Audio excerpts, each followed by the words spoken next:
internetka maanta waa aalad lagama maarmaan u ah nolosha aadanaha.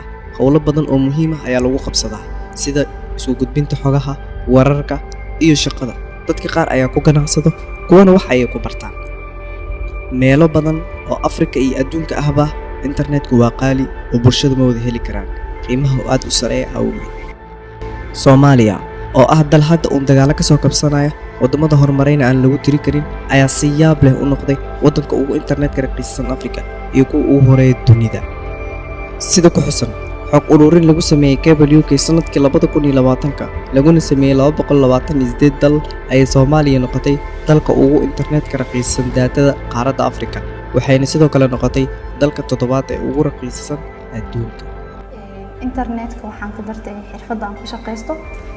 internetka sidoo kale wuxuu ka caawiyay markaan arday ahay ama xilliga ardaynimada aan ku jiro inaan waxyaabo aan ka helo reference ama aan ka dhigto meel aan xog u doonto. sidoo kale internetka wuxuu iga caawiyay inaan adduunweynaha la qabsado oo maanta wixii la xiiseynaya aan la qabsado. sidoo kale internetka wuxuu noo fududeeyay anaka Soomaaliya markaan joogno inaan howlaheena adeegyadeena ku fushano.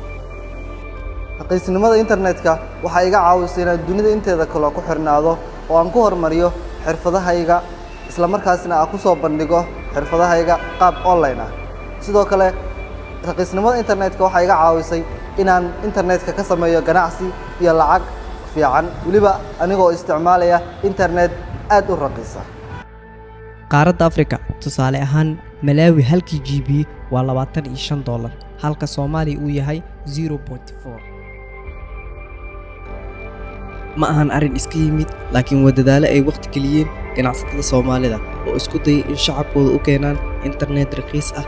dhowr shirkadood oo adeegga internetka bixiya ayaa dalka ka jira. dhalinta Soomaaliyeed ayaa ugu badan dadka isticmaala internetka, in ka badan 1.9 milyan ayaa si toos ah u isticmaasha internetka Soomaaliya, sida ku xusan xogta xafiiska qaramada midoobay ee Soomaaliya.